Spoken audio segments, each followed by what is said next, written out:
বিশালগড় মহকুমা আদালতে বিচার চলাকালীন অবস্থায় লকআপে সিলিং ভেঙে পালিয়ে যাওয়ার চেষ্টা আসামির। ঘটনা রবিবার সকালে। অভিযুক্তের নাম বিশ্বজিৎ বর্মন।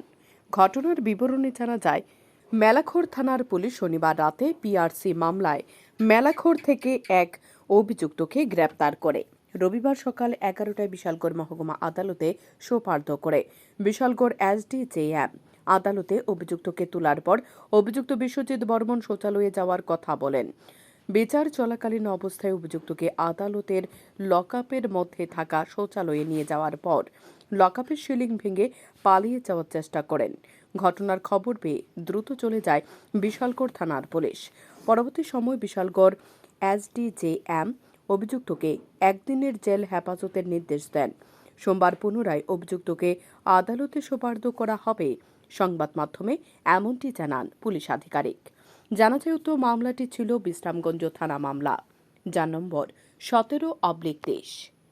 ঘটনাটা আজকে একটা মেলাগড় থানার থেকে একটা পিআরসি কেসের আসামি ছিল ওয়ারেন্টি আওয়ার পরে 11টার সময় আমরা এখানে দিয়ে গেছে লকআপে। এসডিজিএম স্যারে যখন বিচার করতেছে, বিচার করা অবস্থা হ্যাঁ লেট্রিনে ঢুকে লেট্রিন থেকে জাম দিয়ে উপরের দিকে উঠে সিলিংটা ভেঙে লিছে, ভাঙ্গিয়া সিলিংটা উপরে উঠে আসে। তখন আমরা লকআপ পার্টি চিল্লাপালা করে আমারও খবর দিছে এবং তারাও চিল্লাপালা করে হ্যাঁ ধরতে পারছে না, হ্যাঁ সিলিংয়ের উপরে উঠে গেছে। এরপর আমরা দৌড়াদৌড়ি করে দেখছি হ্যাঁ সিলিংয়ের উপরে ওঠার পরে এরপর আমি তাড়াতাড়ি করে আর কেবল বিশালগড় পিএসসি থেকে স্টাফ আনাই, বিশালগড় থানারে জানাই এবং তারা যথারীতি সেকেন্ডের মধ্যে তারা আসছে।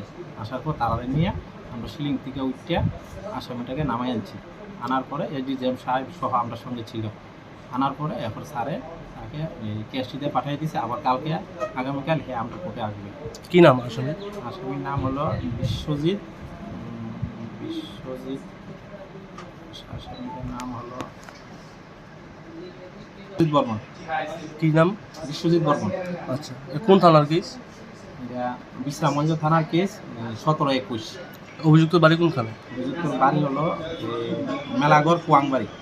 বিশালগড় আদালত থেকে এর আগেও একাধিকবার আসামি পালিয়ে যাওয়ার চেষ্টা করেছিল, মানে আপনার কি মনে হয় কি কারণ এটা? এটা আমরা উপরে সিলিংটা ঠিক করতে লাগবো। সিলিংটা একটু মলার তো এটা পাইনি যাবে, এটা একটু মানে ঠিক করলে ভালো হইব, উপরে ছাদ হইলে আর একটু ভালো হইব।